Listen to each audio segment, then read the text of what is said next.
Good morning, everybody, and welcome to Living Astrology with Janet.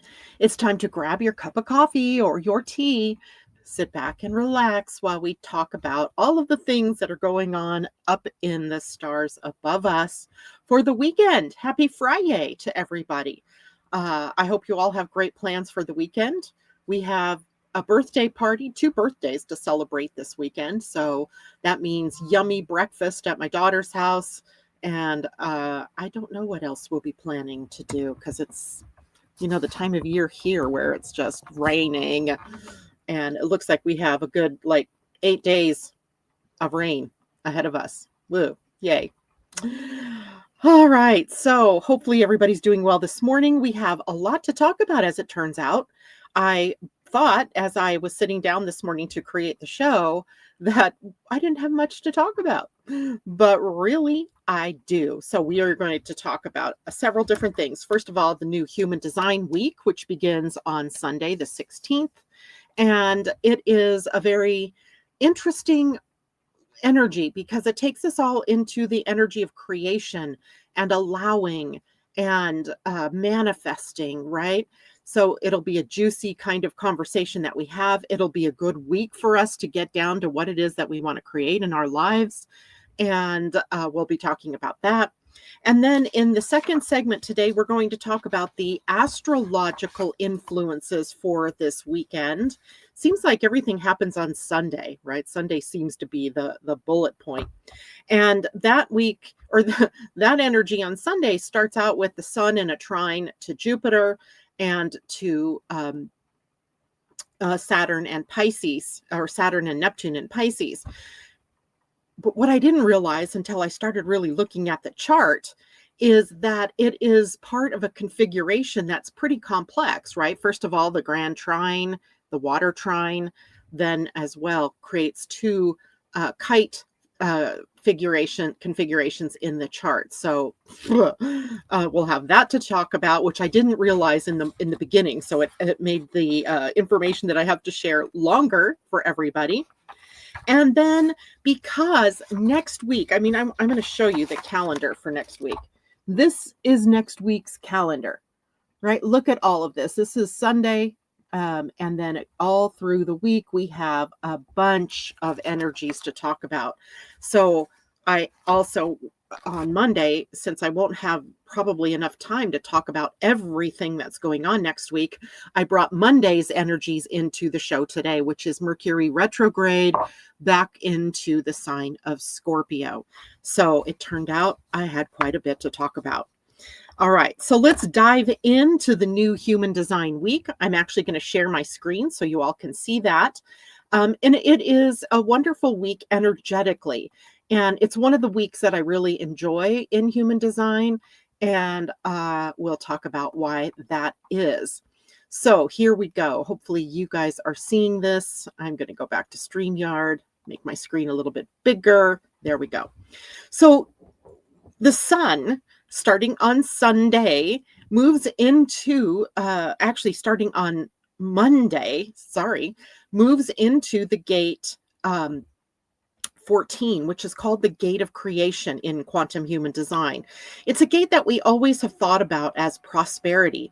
And typically in traditional human design, it was a gate that we thought of as a money gate, right? There aren't that many gates that are actually purely about money, but the 14 is. Now, if we were in a civilization that traded in shells, it would be about shells, right? So it's about the form of exchange that we use in our world. And in our world, it happens to be money.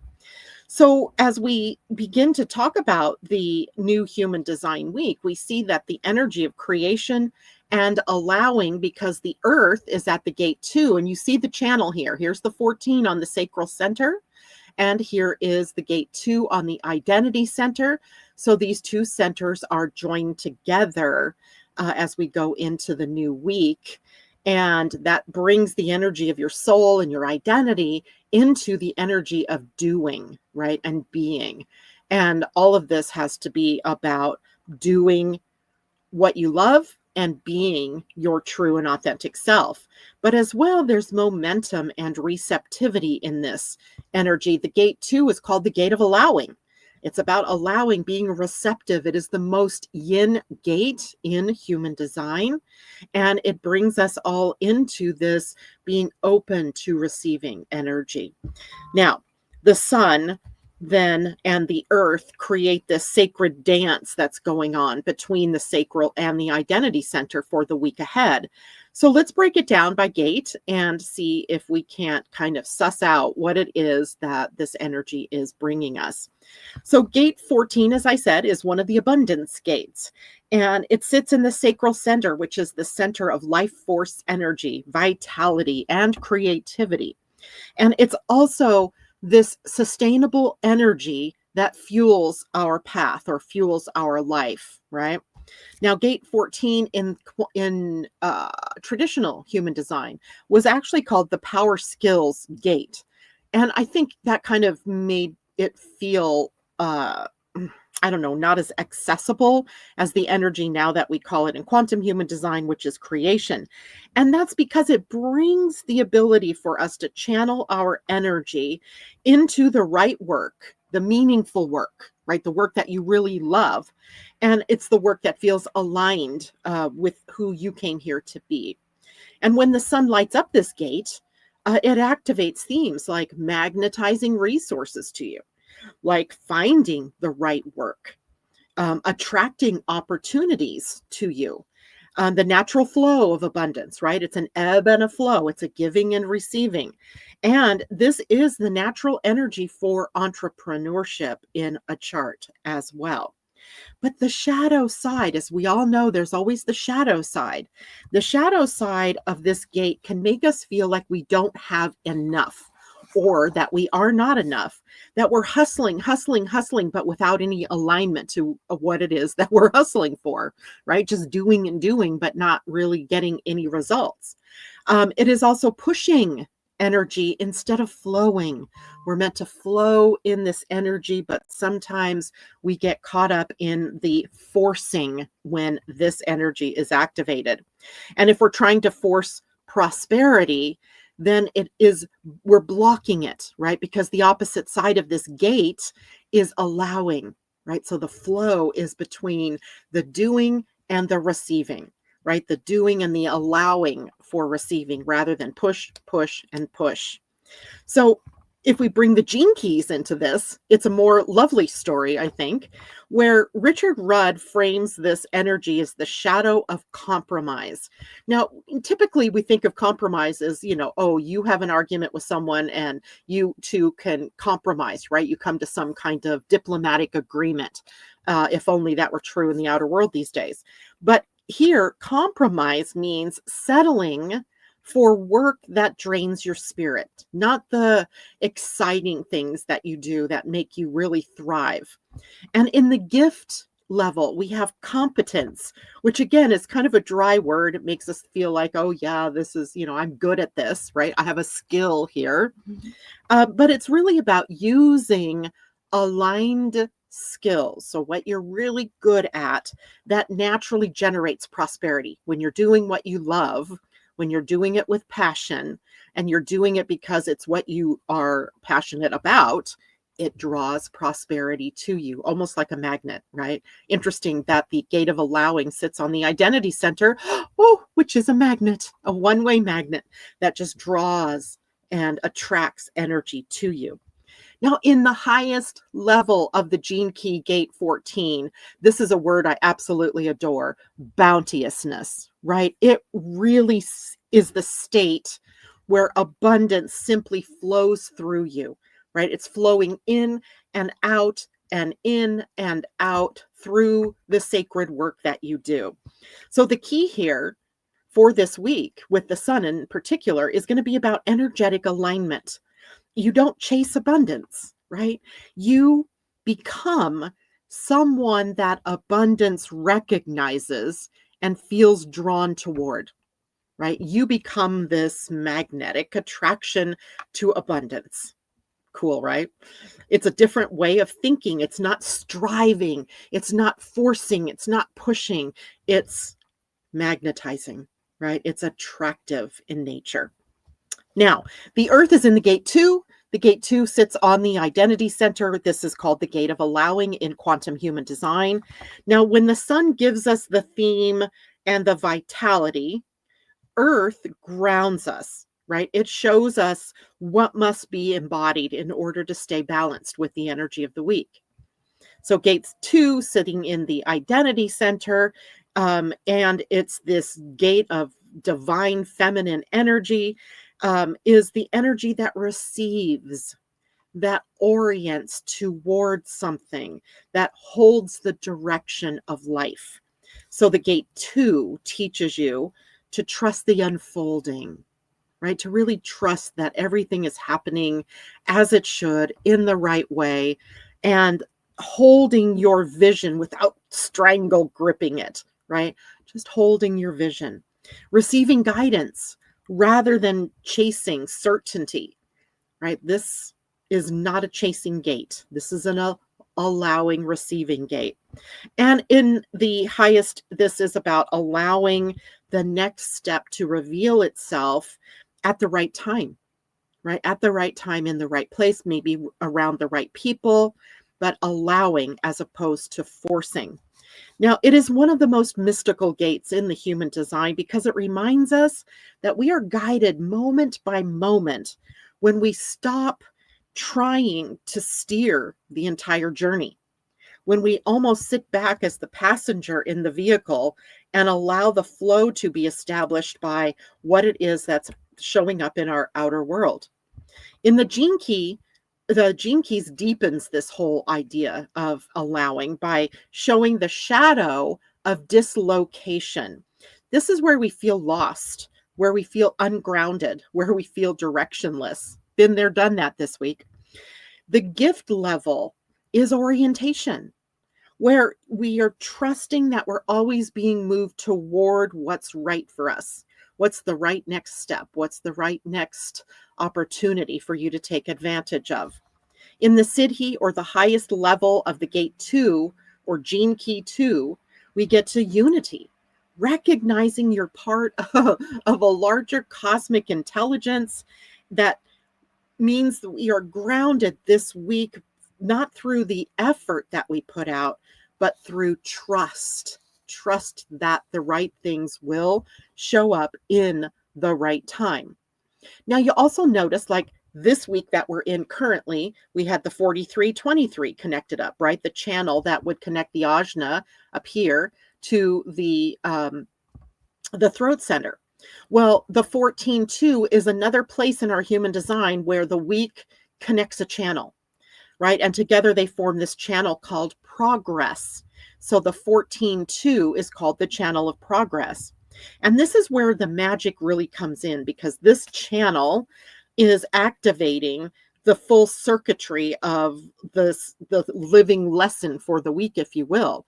And this is the channel that is the energetic blueprint for innovation and for resourcefulness, for prosperity, for creativity that serves the collective, right? Your passion angled toward what it is that you do to serve the community. It's about divine timing here. The sacral is about timing, and the right timing is in the moment you respond, right?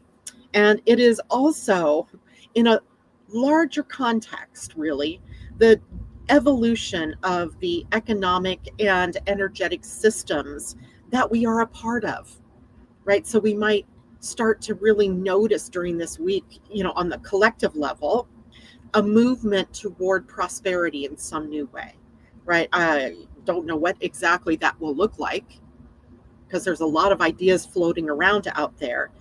But whatever it is, it would be something that is like peeking in to show us what's possible for the next step economically. So it's kind of like a spark, right? A possibility that we might be feeling with this channel's energy, but you don't push it into form before it's time, right? Pushing ends up being the block to stopping it from happening. You kind of let it germinate, and then you work with the energy, not against the energy. You have to let it flow in its own timing and in its own way. So if we look at the bigger theme of what the week from the 17th to the 22nd brings us, it's going to be about following what lights you up. It's going to be about trusting the bigger timing in everything that is occurring, taking aligned action when the timing is correct, not just doing busy work, right? But trusting in the timing and then taking the aligned action. So it's not just I see this opportunity, it's I take steps toward achieving or using that as an opportunity for me to express myself. Being open to unexpected opportunities, because sometimes this channel can bring those opportunities that you didn't see, right? Like you didn't expect. It's not very Uranian in that way. It's just that it has a tendency to open doors and windows for us. And we're creating in this next week from our inner compass, not from fear of lack or fear of scarcity or not having enough, being enough, doing enough. And then we're letting abundance flow through us, not to you, right? So abundance is a flow, right? And that's a concept that's so very hard sometimes for us to think about, right? We think that abundance is something that we have to have in order to do the work that we do or that we want to do. But it's more like do the work that you want to do, and abundance will find you, and you will flow that throughout your energetic field, from you to others, from you to your work. And it's kind of magical in that way. So it becomes really this cosmic permission slip for us to stop forcing things to happen, not to force progress or to, see results, but to participate in the creating of the results and in the fruits of your labors as that abundance begins to flow through you.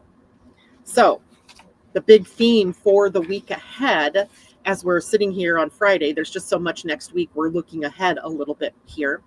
That if you want to boil this whole human design week down next week to one sentence, it's create what is yours to create and allow the universe to meet you halfway, at least halfway, right? This is a week where the masculine and feminine principles are kind of in balance. They're working in harmony, right? The sun, the doing part, the masculine part, gives you the energy to create, while the feminine, the earth, gives you the being energy, teaches you to trust that everything is working its magic in your favor. You don't have to push the river, right? And you align and the river carries you. Seems magical to me, right? All right, so let me stop sharing my screen. And how's everybody doing this morning? Let's say hello to everybody that's popped in. I see you out there. Julie, good morning. And Amy D, good morning to you. Christine Buckingham, hello. Colleen, it's great to have you with us. Joan, good morning to you. Teddy, hola. And Patty, good morning. Debbie Tibbetts Tumiel, good to have you with us. Definitely hit that like button. Actually, what I'd love for you to do, this is something new I'm going to talk about in a minute. I would love for you to hit a heart button, not just the thumbs up or the like. In YouTube, you don't get a chance to do that. If you're on YouTube watching, then you just hit the thumbs up button, right? That's enough. But on Facebook, if you're watching this morning, hit the care button. That's the one that looks like you're getting a hug, or the heart button. Because now with Facebook's algorithm, it looks like more people like what I'm doing. So please do that instead. Minor detail, but means a lot. Good morning, Sandra. It's good to have you with us. And hi, Sissy, praying for the knee. Yeah, good morning, Kamal. My knee is a mess. I had an MRI yesterday on my right knee that has been causing me problems for years, but it's just gotten really bad in the last few months. And I tell you, I got the results of the MRI back, almost like this much of problems in that knee. And most of the words I didn't understand. So I'm copying and pasting into Google to try to figure it out. And I just decided eventually, just wait till your doctor calls you, because I don't know what it means. Sure, it's probably going to be some kind of therapy or some kind of surgery. I don't know. But Yay for the knee. The knee, by the way, is ruled by Saturn, and Saturn moving backward into Pisces. Of course, this would come out now, right? Pisces actually rules the feet, but not the knee necessarily, but Saturn would bring that rulership of the knee into the game. And now, what I was also going to tell all of you this morning is I've been coming on here and doing this work for years, right? I don't even know, probably since 2012, 2013, 20, whatever it was, early, 20 teens. And every time I come on here, I'm talking about astrology or human design and the gene keys. And as I told you all a few weeks back, I'm wanting to blend these more, right? I created AstroDesign a couple of years ago, but it didn't feel like everybody was quite up with me yet in a way that would allow us to have the conversation about bringing or drawing these three things together. But now I feel like I've had enough time with all of you to be able to start this conversation in a deeper way. So consequently, I am moving to a community-based interaction on Facebook.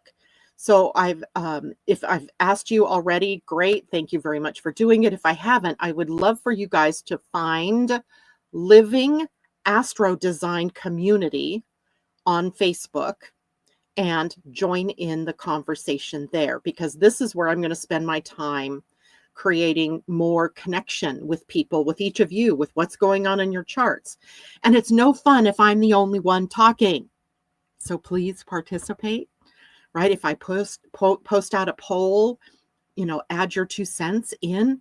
If you have questions, I hear questions sometimes here in the morning, right? Kamal, you'll ask a question, or Tamara, Christine, you guys will say things like, oh, I have the South Node at gate, blah, blah, blah.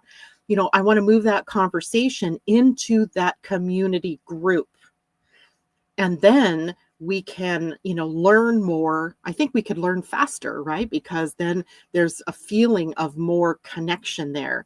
And as soon as I can figure out how to do live broadcasts there, actually, I think this morning it is broadcasting maybe to that community page, according to ASA. But as soon as I can learn how to do that, then I'll come on live there and do chart readings for people, right? Just kind of quickly looking at something that's of interest to you. But again, like I said, it's no fun if you're not there. It's only fun if we're there together. And it doesn't mean I want you to park your butt there every day for all day long, but, drop in. Living AstroDesign, one word, astrodesign.com. Community. Shoot, I just messed that up. So let me write it here for you guys. And it's on Facebook. It's a group, and you have to join, and you'll be approved right away. It might take a minute or two. And also, feel free to post your insights about the week or what you're experiencing. Again, because it's not fun without you. And I know I see some people out there that don't do Facebook. I'm so sorry, but I don't know how else to reach out to groups except through Facebook, right? I'm not the biggest fan of Facebook either, but in this respect, what they're trying to do is to help people build communities, and communities as we come together for like-minded reasons, right? Like-minded purposes, and support one another. So please, I know you may not like Facebook, but maybe go to Facebook just to the Living Astrology or Living AstroDesign community so we can play together. Okay. Now, let's go back to astrology here for a moment, or go back to human design and talk about the centers that are behind this upcoming week's energy. So we have the gate 14 sun on the sacral center. And I want you to understand where the energy of these gates come from, right? How is it that, they're being supported? So the sacral center is the center of doing and being. It is an engine or a motor. It is always humming. This is an energy that is always turned on. And it's an energy that is sustainable. It has sustainable life force energy. So if you are a generator or a manifesting generator, you're already privy to this energy, because it's you, right? Your energy signature, you have the defined or colored in sacral center. So you have access to life force energy and vitality. However, for the other parts of you, the manifester, the projector and the reflector, you don't have defined sacral centers. So you are always seemingly borrowing energy from the people around you. Now, this week, when we have the sacral and the identity center connected, you will have access to this life force energy. So let's talk about what the sacral center is, this life force engine. It's the energy of work, right? The energy of work, vitality, creativity, but also, the energy of consistency and endurance. It has the energy for persistence, tenacity, determination, right? It endures and perseveres. And because only generators and manifesting generators have this center defined, the rest of you are going to be borrowing that energy from the collective. So when the sun lights up that sacral 14, then the entire world now will feel this pulse of doing energy. It almost becomes, much more busy energy in the world for that next week. Now, gate 14 is one of the most aligned expressions of the sacral center.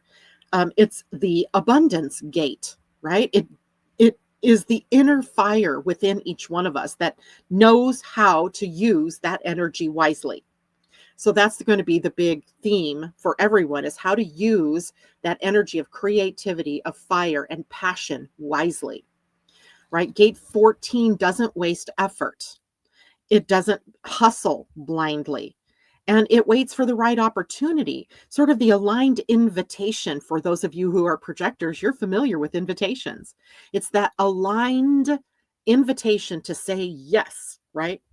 And from the sacral perspective, the gate 14 teaches us to put our energy where it will multiply, right? Where energetically it's growing.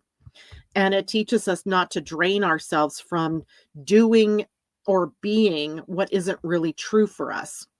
And true prosperity comes from doing what you love, not from having to do drudgery work. Now, that doesn't mean if you have a job in the world and it's not necessarily your favorite job, that you're doing it wrong. It just means that you're needing to look for opportunities to express your passion, to balance out the work that you're doing that may or may not feel so juicy and passionate.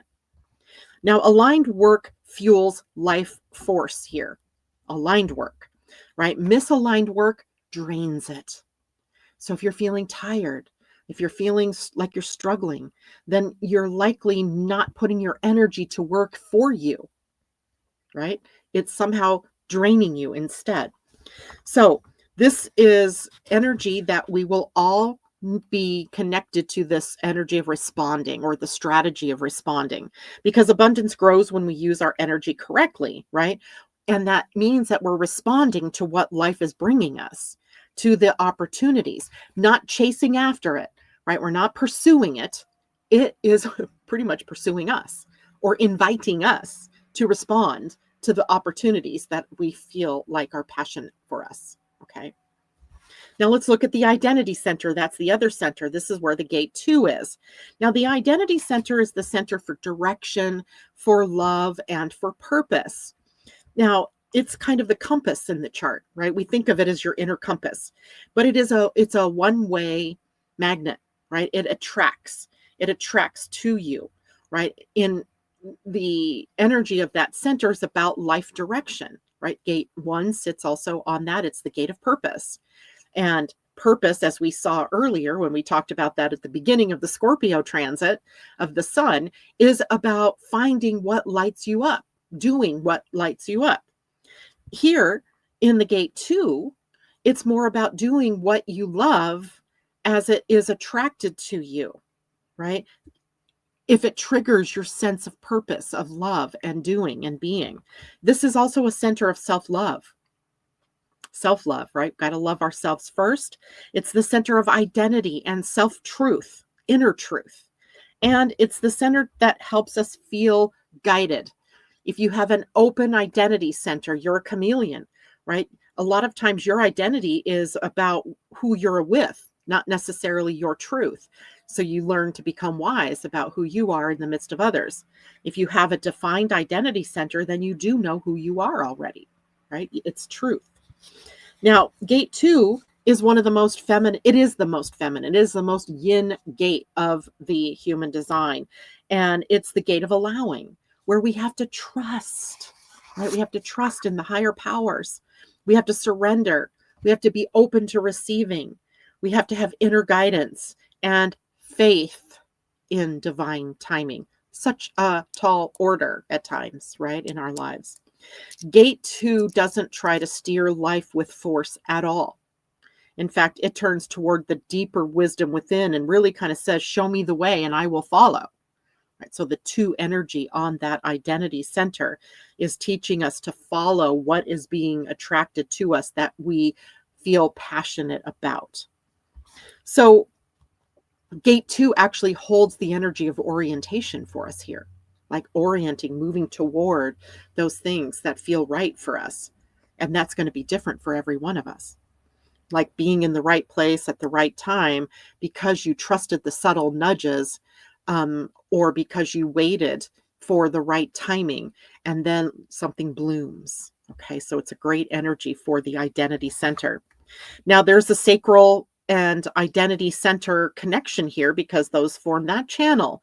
So there's this dance between the 2 centers where when they connect, this becomes the channel of progress. And we see divinely timed opportunities that come to us. So be watchful, be ready. Abundance that flows from your authenticity. It's clarity about where your energy should go. I always seem to have these ahas almost always about a week or so before it gets experienced by others. And I'm guessing that's the design that I have, channeling in, what it is that needs to be said for everyone. Because I had this experience this week when I decided to move toward more community meeting with one another, because that's where I shine. That's what I'm passionate about. I get passionate about helping people align with their true selves, right? That's what I want to accomplish. That's where my compass is heading me. So you get clarity about where it is that your energy is meant to go. And then you get a sense of being guided toward the right work. It's not like drudgery or pushing. It just happens. It just like unfolds in front of you. So when we use our energy wisely this week, we're going to see magic happen, right? It has a very mystical sense. And here we're saying really about letting abundance come through your purpose, right? Letting it flow. The sacral energy says, or the sacral center says, I have the energy. The identity says, I know the way. So together they give us a week of grounded momentum, a week where we can create from a place of deep inner knowing, not just from having to do or force anything. All right. Questions? How's everybody doing out there? Good morning, Terry. Good to see you with us. Patty says, Living Astro needs to push the watch live. It's not red, so harder to find. I don't know what you're talking about, but that's okay.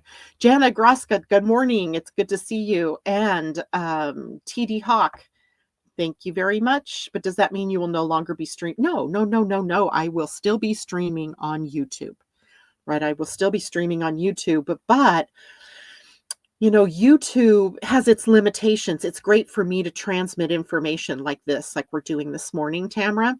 But where it isn't so good is in allowing the conversation to continue, right? I would have to start another video for us to have a conversation, where in the Facebook group, I get the notification that someone has asked a question or made a comment about their sacral center, and I can go in and respond and, continue that conversation or answer your question. It's just not so easy to do that on YouTube, but I will definitely stay doing things on YouTube. So no worries about that. Okay. And Facebook's not an option for you. I am sorry to say that there's not much I can do for you there, but just keep looking for because the lives will still go onto YouTube, right? And I think pretty much Asa, who's my virtual assistant, she does so much for me behind the scenes, will also take the content from Facebook, if possible, where possible, and get it onto YouTube as well. So keep watching for that. You're not out in the cold, okay? You're not out in the cold if you don't like Facebook. um, but I'm just letting you know what the platform is that I'm going to be doing most of the teaching on from here forward. All right. Now, I bet some of you have questions about, well, how does this energy play out if my sacral center is defined, or how does it work if my sacral center is open? So let's just talk about that real quickly. If your sacral is defined, you are either a generator or a manifest generator. So you already have something that's connected to your sacral center to have made it defined, turn it on, as it were. So you have consistent access to life force energy. Now you're designed to respond to what you love, to work that, feels sustainable, and to follow the internal or the response there that can keep you aligned. Now, this week's gate 14 to 2 energy then amplifies your natural rhythm, right? You may feel a stronger urge to create. You may feel a clearer sense of what's worth spending your energy on. You may feel a bigger desire to refine your work. And you may need to use your energy wisely instead of scattering it, right? So it might be this other energy there or other message coming in. Defined sacral centers thrive when they respond, not initiate, right? You're responding to opportunities that show up in your outer world. For all intents and purposes, everybody this week is going to feel like a generator or a manifesting generator, right? You're going to have access to this energy of response. Now, if you already have the 14-2, let's say, defined in your human design chart, take a look at what 2 planets might be sitting there. And maybe it is the sun and the earth. Maybe your birthday is right about now, right? But it may be other planets, and the sun and the earth are just amplifying that energy for you. Now, if your sacral is open or undefined, then you're either a projector, a reflector, or a manifester. You do not have the fixed energy of work. And that's by design. That's who you are, right? You amplify the sacral energy from others around you. So you take it in, you amplify it, and you rebroadcast it, which means that during a week like this coming up, you might feel even more energized than usual, but temporarily. That's the key for the 3 types, right? This is temporary. So this week may feel like this surge of creative momentum in your life. You may feel the pressure to do more than what is sustainable for you. You may have a temptation to overwork or overcommit. So you're going to have to be very mindful of how it is that you engage in the world. You will definitely need to do stage a check-in with your body and rest deliberately during this next week, right? You will have to say to yourself, I'm done for this moment.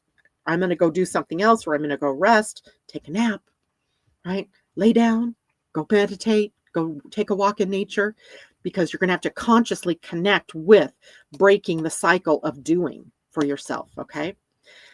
For open sacral people, gate 14 is a reminder that just because you feel that energy doesn't mean it's yours to use long term, right? Your power comes from discernment, discerning what to spend your energy on, when, and with whom.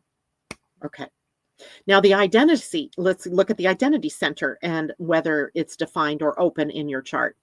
If your identity center is defined, colored in, and the identity is that diamond shape in the middle, you have a consistent sense of who you are, a steady direction, a reliable internal compass. Even if that compass evolves over time, right? It doesn't, mean that you always knew who you were, what you were doing, but it's evolving over time. During a gate 2 definition or defined week, where that 14-2 becomes defined, maybe you feel more sure of your direction, right? More confident that you're moving in the right direction. Maybe you have increased awareness or clarity about your purpose and a stronger alignment with your path ahead. Maybe you have easier access to your intuition that helps guide you to the right things at the right time. Okay. Defined identity centers can trust the subtle nudges because they're coming from within, right? They're coming from within your identity. Now, if you're someone who has an open identity center, if you are someone you're someone that's designed to sample identities, right? To experience different ways of being and to take in direction from life itself. And that could be a changeable feast, right? Because every day you're with different people, perhaps, or in a different situation in different transits. You're not meant to have a fixed path necessarily, because you're meant to be guided moment by moment based on who you're with, what the energies are that are connecting up for you. So this week ahead, if you have an open identity center, may bring you a desire to find your direction. You may suddenly feel like, I lost my direction. Who am I now? Right? You may find yourself very sensitive to other people's directions, or their identities or their purposes. And that may force you to ask the question, is this mine? Is this who I want to be? You might have moments of uncertainty, but then are followed by sudden clarity, right? And then deep insight when you allow life to show you the way, right? So open G centers aren't meant to force direction, not even for a moment. Your path emerges through people, places, and experiences that you align with, right? So gate 2, being defined, is going to remind you that your direction is revealed, that it's not necessarily chosen. It's revealed to you. So what does this mean for everybody this week? Well, regardless of your chart, the sacral gate 14 energizes your ability to create abundance through right alignment and right action. The identity center gate 2 orients you toward your purpose, the right direction, through trust and allowing, of being receptive. And whether those centers are defined or open for you, you'll experience these themes in the way that is correct for your design. And this gives you this multi-dimensional sort of look ahead at what the week brings for you. All right. Questions about any of this? Yay, I do understand. Okay, but very good. So Christine, so that week begins Monday. Yes, this Monday.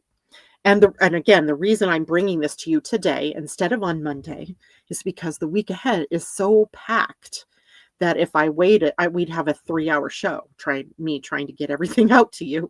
So today we're taking the opportunity to look ahead at Monday's energies. Okay, now we're going to shift a bit and go into the astrology of the weekend, i.e. Monday, because the weekend is rather quiet, actually, right? However, there are these transits that are in the process of forming astrologically, and I do want to talk about those. So we're going to start with the energy of the sun in Scorpio forming a trine to Jupiter and Cancer, and also forming a trine to Saturn and Neptune in Pisces. So right away we see there's a grand water trine. And I am going to share my screen for you again. So it was a window, right? It was an entire screen. Nope, it was a window. Hold on, I'm going to have to show that first. There's nothing to show here. Well, that literally sucks. Okay, let me find another way real quickly. Go to my downloads, maybe.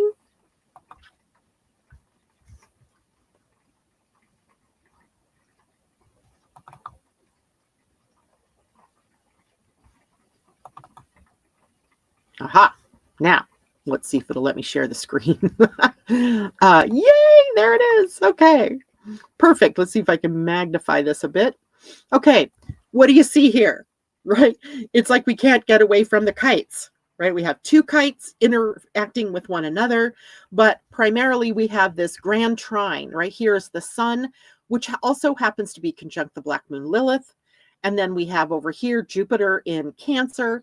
And then we have down here Saturn and Neptune in the sign of Pisces. All three are water signs. We have a grand water trine.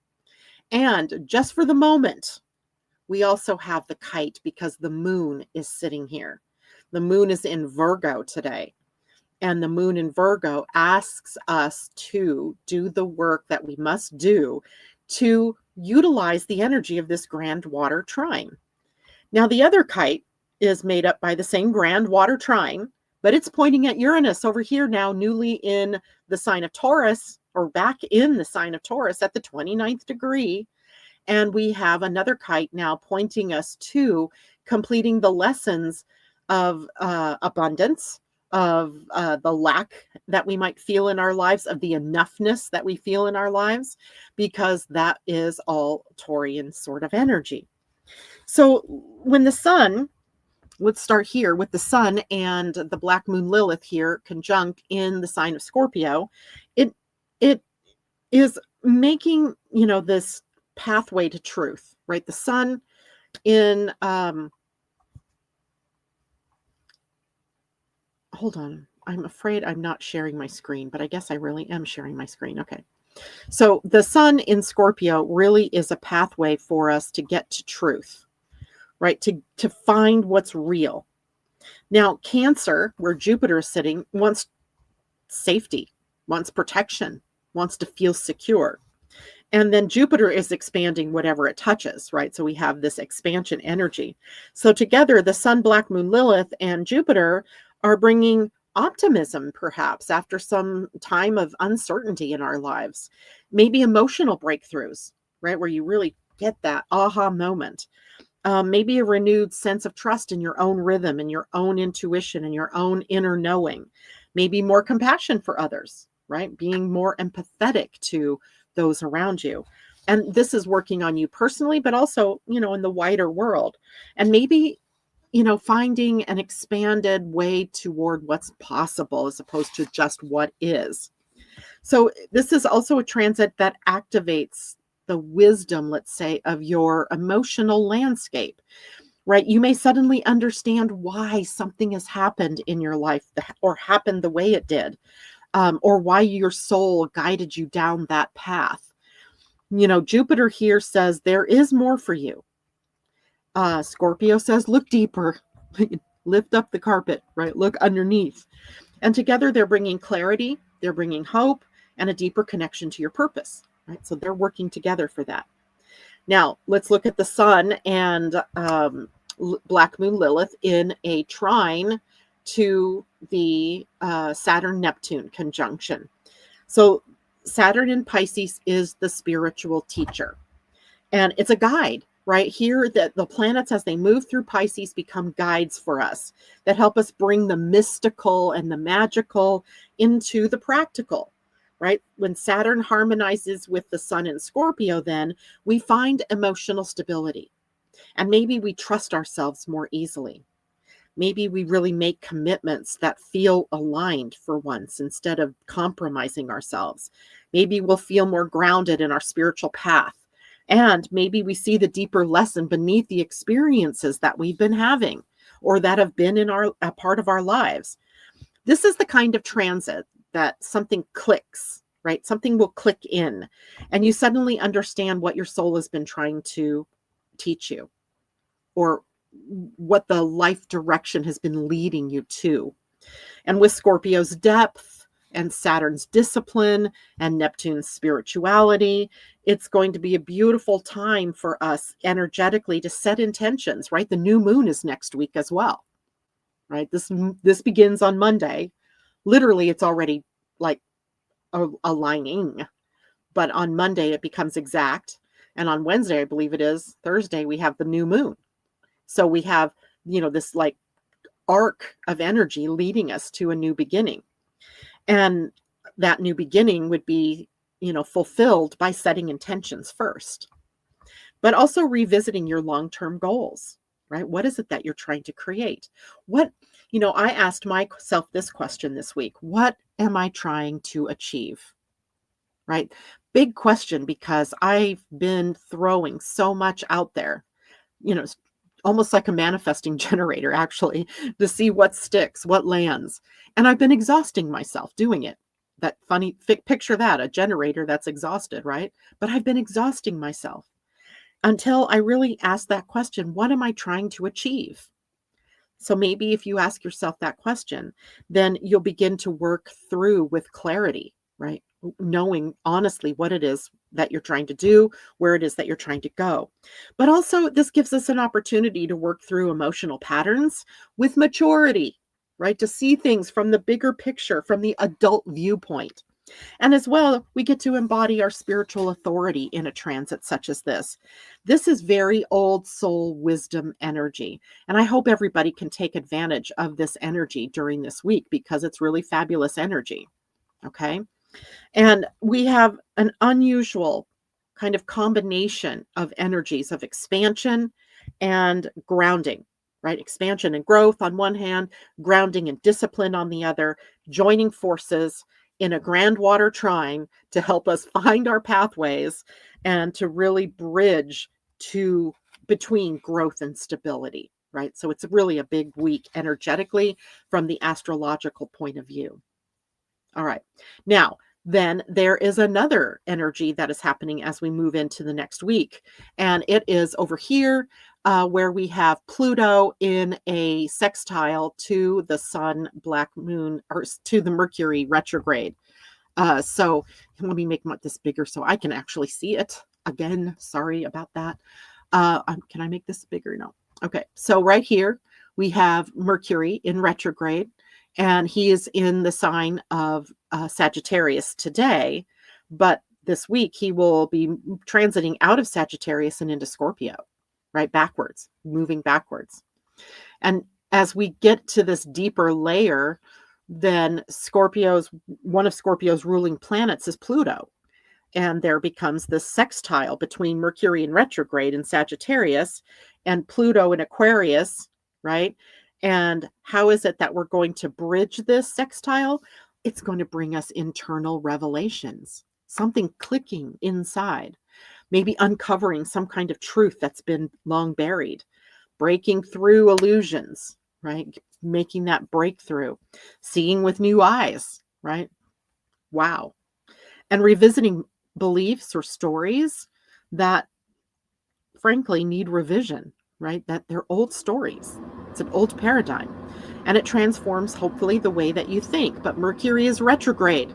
So it is a process, right? The aha moment might lead to the next aha moment, which might lead to something else later on down the road, right? Because Sagittarius rules beliefs and Pluto rules the underworld. So we have places that we don't always want to look that are being triggered for us right now.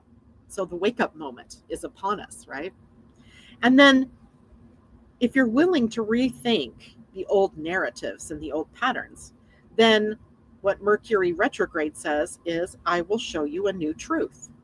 And then it moves backward into Scorpio, right?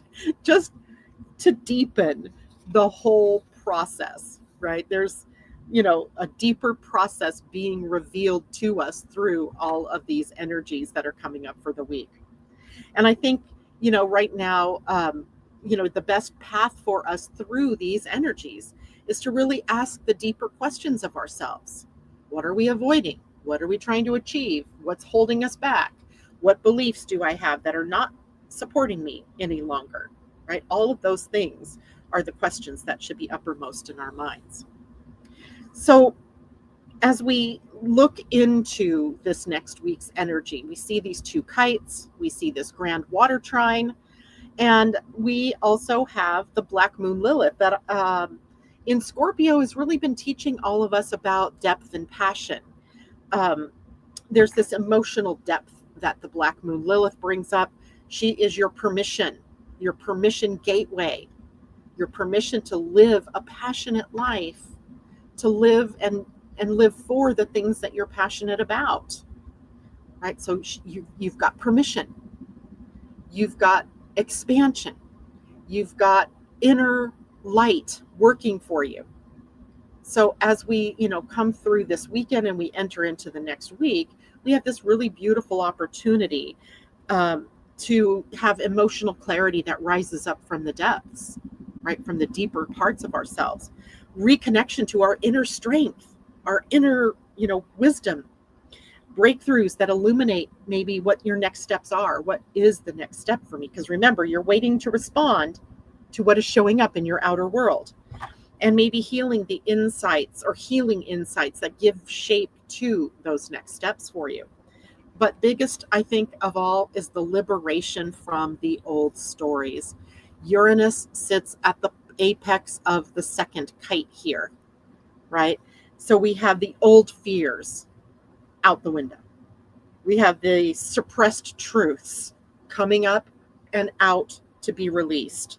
So liberation from the old stories is huge. And a sense of divine timing that's guiding our choices and direction as we move into the next week.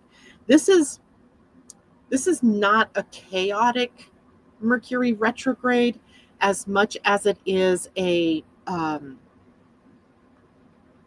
opportunity to have supported illuminations that deeply align you to your truth, right? So there's something very deep working, but there's also this opportunity not just to have to get stuck in the old and the depth, but to be able to release it, right? And to move forward in some way. So it's a good thing, right?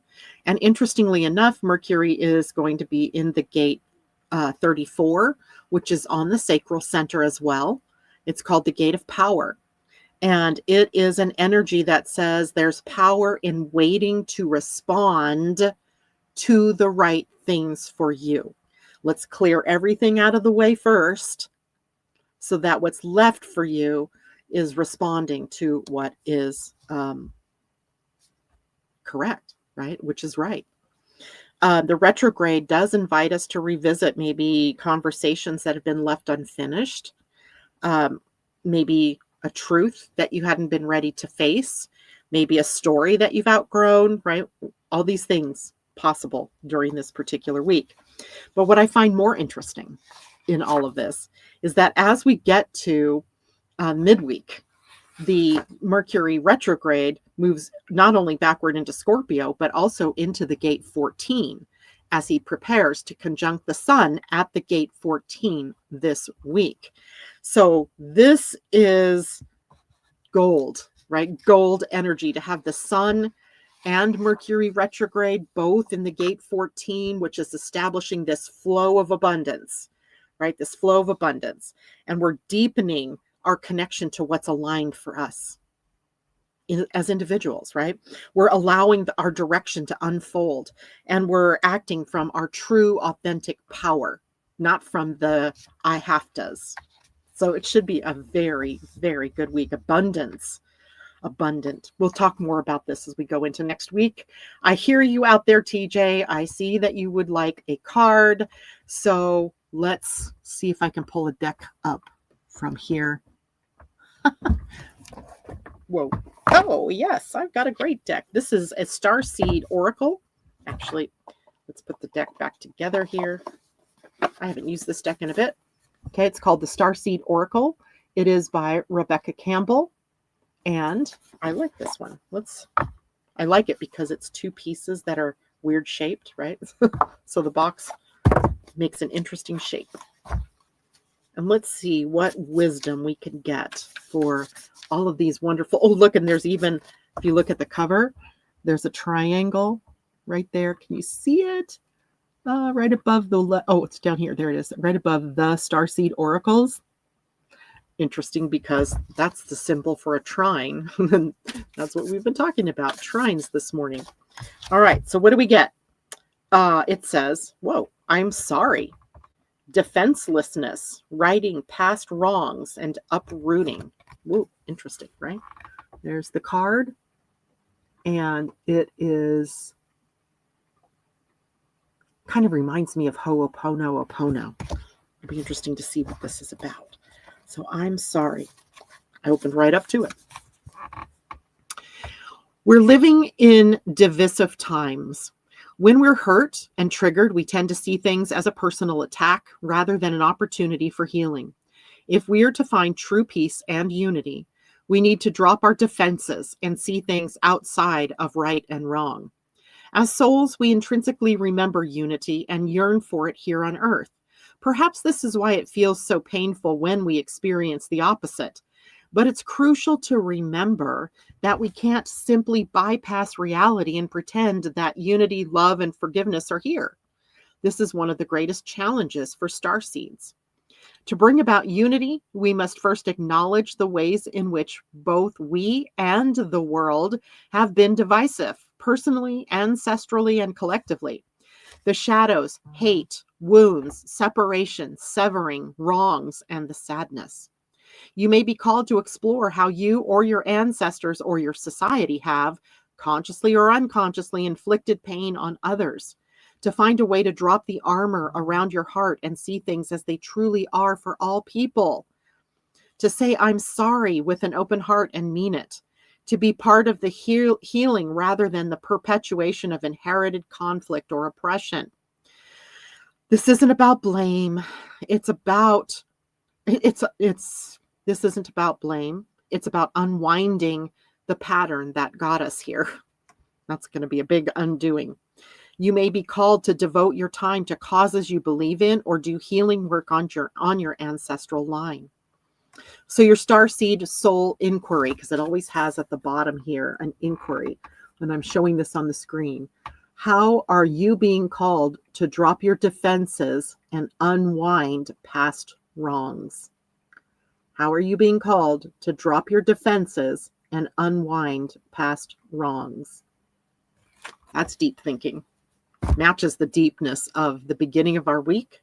And of course, Monday, I will have so much more to share. We might just have to carry this conversation on for a couple of different days in order to get there where we want to go. Estelle, good morning, y'all. Gonna go back to watch from the beginning, but just wanted to say hi. Thank you, Estelle, for showing up and saying hi. And that's it for me this morning, guys. I wish you the best of weekends. Take some time this weekend for some inner work, right? Preparing for Monday's onslaught of energies. And then, of course, on Monday, I will share what the rest of the week will bring, including the new moon. And please don't forget to go to Living AstroDesign community and check it out and interact with us there. Thank you so much. Take care, everybody. Bye for now.